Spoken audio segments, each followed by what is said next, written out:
My name is Florence Balewa, officially that is, even though I prefer to be called Favor. I am trained as a legal practitioner. I was called to the bar way back 1988. And I want to recall that in the course of my practice, sometime in 1990, I had closed from the office one evening, that's about 6 p.m. And I was going home when suddenly a former client of mine came in with a woman. And I had to go back to the office to attend to them. What was the issue? That was like 6 p.m. Yeah. What was the issue? The woman was crying. She said she had lost her husband, and the in-laws came for some of the things the husband left behind, a few of the houses and cars. They took them away.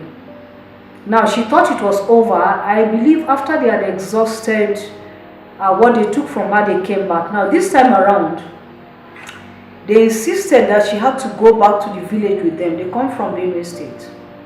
That she had to return to the village with them and the other children. And they insisted also that they are going to take her, physically compel her to go with them along with the children and every other thing she had behind in Kano. That was in Kano. Take all of them to Benue State. Now she understood the implication of that. She understood from what she told me that she knew what they were going to do. They were going to take her back to the village, probably squander whatever the husband has left, and abandon her or compel her to marry one of her in-laws. Now she didn't want that. So this particular day, that was that fateful day, they had come in, they hired a trailer. It was as serious as that. They hired a trailer, they packed some of her things. They were trying to force her into the trailer and she said she wasn't going now. That caused some uproar and pandemonium in the environment. They were living somewhere in Brigade in Kano. That's the name of the area. And while that was happening, a client of mine who is her neighbor came around and whisked her away from that environment and brought her to the office. So quickly we went to the police in that vicinity and the police intervened. That was how the woman was saved from that situation. Now, why am I telling this story? That was what began to make me wonder what widows go through. I didn't know that prior to that time. I mean, I've not had an experience. I've not seen one. I probably had some that didn't mean much to me, but that meant a whole lot. And I began to wonder, is this what widows go through? Now, that was what culminated into the formation of the organization that God caused me to start. That was in 1997, Fortress for Widows. Now, Fortress for Widows was founded in that year along with 30 women at inception. And we sat together and said, look, widows must not suffer anymore. And a number of things came to mind. As a lawyer, I could provide legal services together also, because in the course of time we discovered that a lot of the widows were either not doing anything, they probably didn't have a skill, they were not in business before their husbands died, so they were just stranded, they had no money, and so on and so forth. So we began to work together as a group. The wife of the chief judge of the state at that time also joined us. She wasn't a widow, but she took interest in what we were doing. She was coming to support. So we began to do a number of things. What was it? Economic empowerment, particularly skills building and acquisition, because we realized that a good number of those widows didn't have any skills. So we began to do a number of things like tie and dye. Somebody came to teach us how to do tie and dye. Bishop's wife came from Sokoto at the time, I remember, and she came to train us on tie and dye.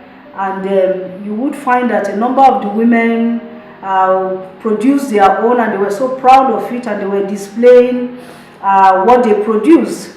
Then she also taught us how to make yogurt, and on, even cookery, bakery, all of that from amongst ourselves. As time progressed, we began to teach one another whatever skills we had.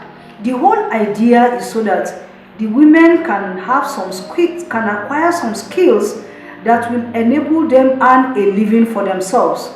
Now, that is not all. We also discovered that because the male father figure was not there for the children, particularly some of the male children, they began to misbehave. So some of the widows will come to report to us about children who are going wayward. I will never forget the story of one particular widow who said her son was about 17 at the time. The boy would just come into the house, pick her money, sometimes he'll break into her room, take her money, go away for a week or two, squander it and return. And she was in tears. That was how we began counseling also. We began to counsel the mothers, we began to counsel the children as well. So sometimes we invite the children over and counsel them so that they will know the implications of what they are doing. Sometime in the year 2000, some other women started pressing to be part of Fortress for Widows. This is Fortress for Widows. But some other women want to be part of it and they're not widows. What do I do? Incidentally, that name Fortress for Widows came to me as an inspiration. And then I had another inspiration. And the name was changed from Fortress for Widows to Fortress for Women. It was so funny because along the line when I was looking at the acronym, because our acronym is FFW, I realized that it was the same acronym FFW. That was how Fortress for Women was birthed. And in 2002, we were registered as a trust as Fortress for Women Initiative at the Corporate Affairs Commission.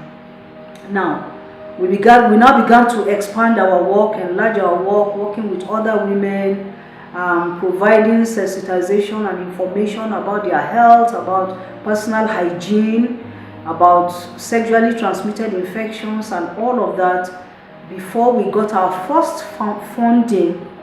That was in 2002. We got our first funding from FHI at the time, Family Health International. Were supported by FHI, even though the funding came from USAID. And that was when also, incidentally, we began to work with sex workers. Now, I must say that was something that was a bit difficult for me as a person initially, because I was just thinking, how am I going to do it? But, when grace comes, it is easy to get things done. And that was how we were able to go in. We began to enumerate all the brothels and hotels. We started in Kano, Fage local government precisely, which is the largest local government of the 44 local government areas in Kano. We enumerated the brothels. We began that work. We did that intervention for 1 year before we got another funding.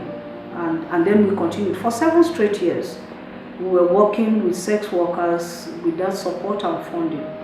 What I want to say is that initially, I thought it was just some intervention. But I later realized that it was not just an intervention. It was a destiny assignment, which brings me to the issue of ministry.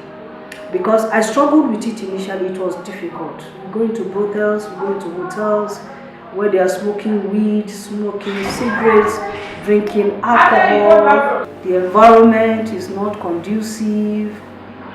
It was difficult, but as time progressed, like I said, when you are on the path of ministry, grace comes, and that grace came, and I was able to go. I didn't used to feel anything anymore, and we went in.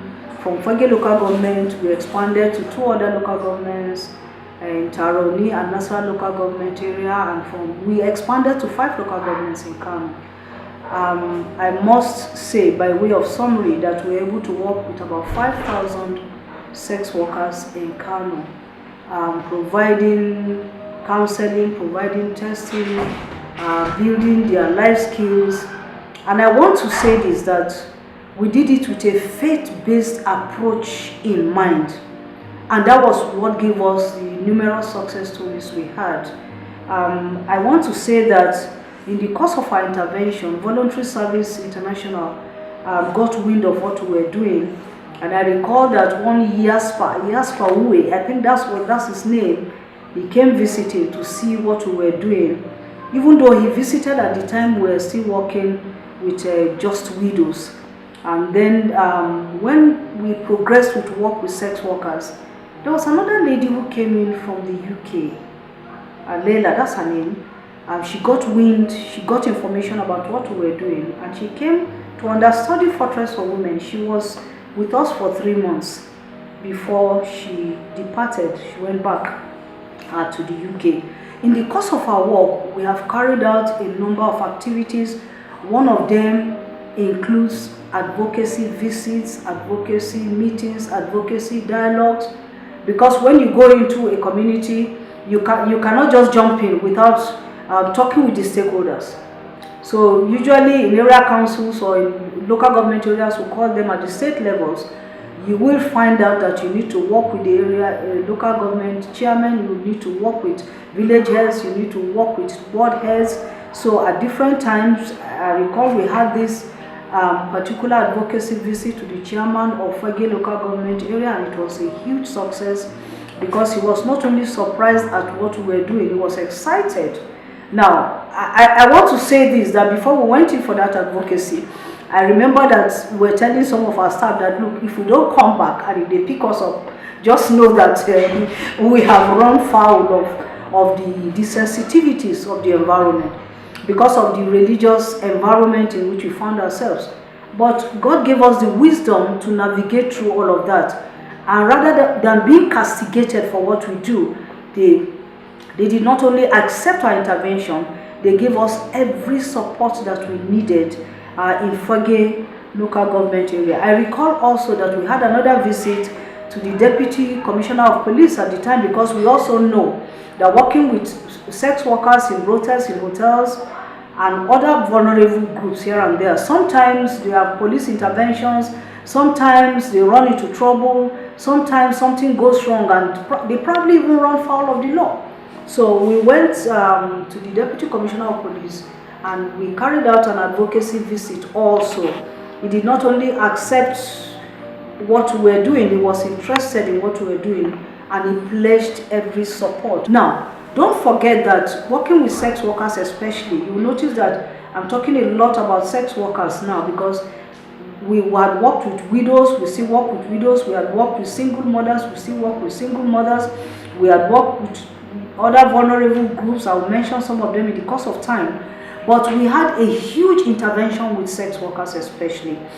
And because there was a huge gap in that area also, it became an area of focus for us.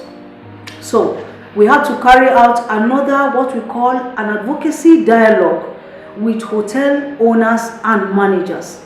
Because you see, more often than not, when you go into a hotel or a brothel to carry out this level of intervention with sex workers, if care is not taken, you are going to run foul of what they are doing in their environment, because sometimes they just feel you are a threat to their business.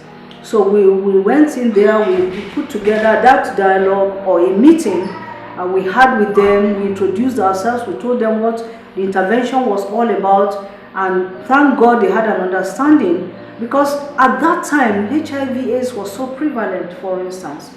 But don't forget that our focus was not only on prevention of HIV/AIDS. Of course, that was important, because we didn't want a situation where the virus will spread all over the place.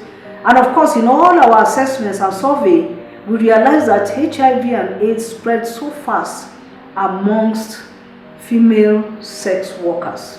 That's essentially because of their lifestyle and their sexual encounters on a daily basis with numerous men. So we needed, that intervention was crucial, not only for the sex workers, for those who patronize them, and for the society at large. In the course of our intervention also, don't forget that our support came from